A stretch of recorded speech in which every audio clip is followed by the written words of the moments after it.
Since you guys voted on part 6 of my DxD fanfiction, and I recently finished it by, like, last week, I'll go over it. Hey, what's up going, guys? It's me, your boy, this is MC, with the real life, Issei Hyodo, and today we're going over part 6 of my DxD fanfic. So if you guys don't know, I've been writing my own DxD fanfic for, like, the last 10 months now.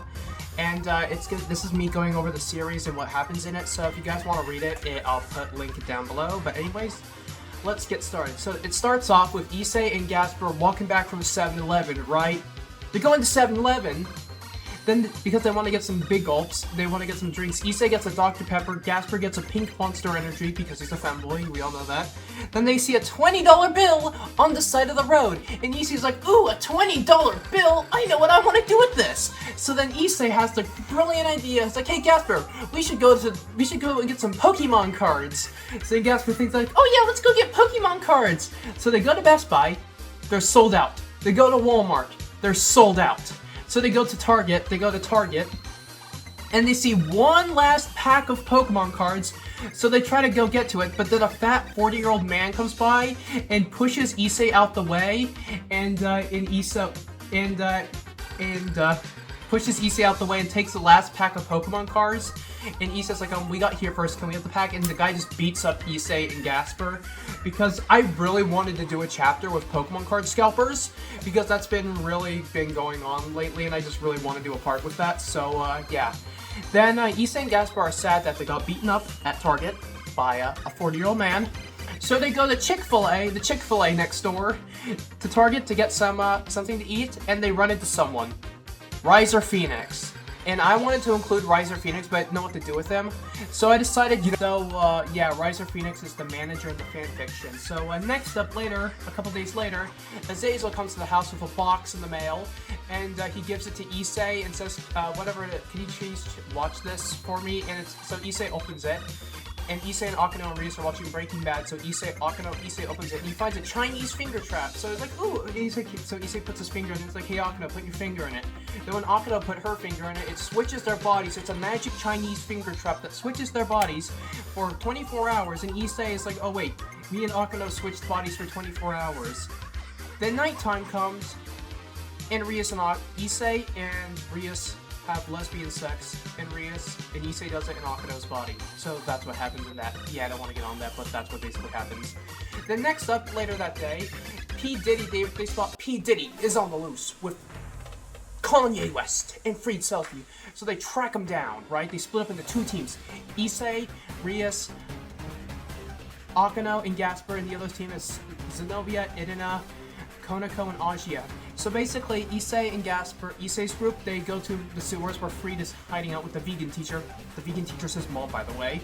And then, basically what happens is Freed fires a bullet at Issei's leg, and the bullet contains a special material that blocks devil powers, so Issei temporarily loses his abilities. So then, meanwhile, with Agia's group, They go to the abandoned warehouse and they run into Diddy and Kanye, and they also run into an old friend from the Tournament of the Tubers, Shark Puffin. Yes, I have. Congratulations, you're one of the top Fortnite players. I am? You've been selected to play real-life Fortnite. Real-life Fortnite? What if I don't want to go? You have to come. Whoa! Ninja! Nick 830! I had to bring back Shark Puppet. I'm sorry, I had to bring back Shark Puppet. I wanted to bring back Shark Puppet for so long. So I'm bringing Shark Puppet, so they fight Diddy and the crew. All 5 of them get wrecked. Then suddenly, they get saved by none other than Rick. I'm Rick Harrison, and this is my pawn shop. Rick Harrison.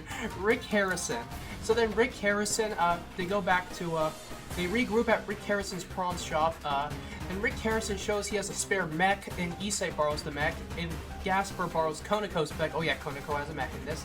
And the plan is to get, then they see that Epstein's Island is flying over the city. Epstein's Island, and it's powered by the Baby Oil Super Collider by P. Diddy, and P. Diddy's there back, and he's recruited the rest of his members. The Groom Syndicate. Drake.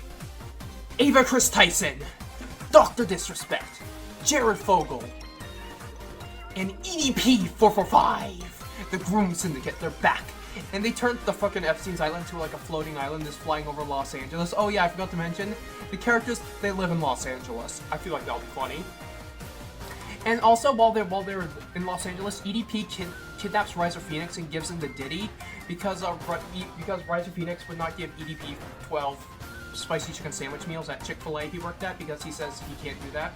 So then EDP does that, and Diddy diddles Riser Phoenix. Yep, Diddy diddles Riser Phoenix. So then Issei and Gasper decide to go up to Epstein's Island and destroy the baby oil super collider, which is powering the floating island. And while that's happening, the rest of the group is going to keep the Groom Syndicate busy. Then so Aja is patrolling the streets with Shark Puppet, right? Then Aja gets ambushed by EDP 445, and EDP rips off her shirt and says, "I took a mean ass shit in Chipotle, and I've been holding this. Just took a mean ass shit in the Chipotle bathroom," and he rips off her shirt because he ran out of toilet paper at the Chipotle he was in. So yeah, that's what happens. Then Zenobia comes by with the cyborg Rainair. Oh yeah, cyborg Rainair is still in this. Yeah. And then they decide both of them defeat EDP and cyborg Rainair. Meanwhile, with Issei and Gasper are in the frickin' floating island, and they run into Riser Phoenix, and he's like, "Diddy diddled me!" Then the two of them get into a fight, and Issei's like, and Riser Phoenix is like, "Hey, at least I have a job. At least I'm not an autistic 20-year-old who sits in his house with his girlfriend watching anime all day and hangs out with a femboy." That's what Riser Phoenix tells Ethan. He's just like, "Well, you're mean." He's like, "At least I'm not an asshole unlike them." So they go to the Baby Oil Super Collider where Diddy, Frieda, and the vegan teacher are meeting them. Then the battle commences. The three of them fight them. So basically, what happens is they defeat Diddy.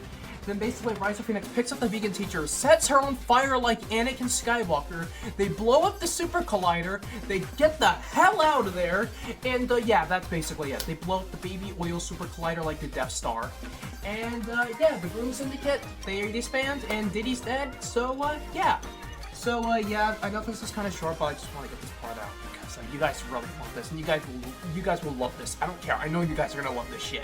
You guys love the Groom Syndicate. I don't know why. You guys love the Groom Syndicate for some reason. Out of all the villains I included, Mr. Beast, Elon Musk, Kanye West, you guys love the Groom Syndicate. I don't know why you love them so much. Once I hit 5,000 subscribers, I'll release Groom Syndicate t-shirts. Anyways, I'm out.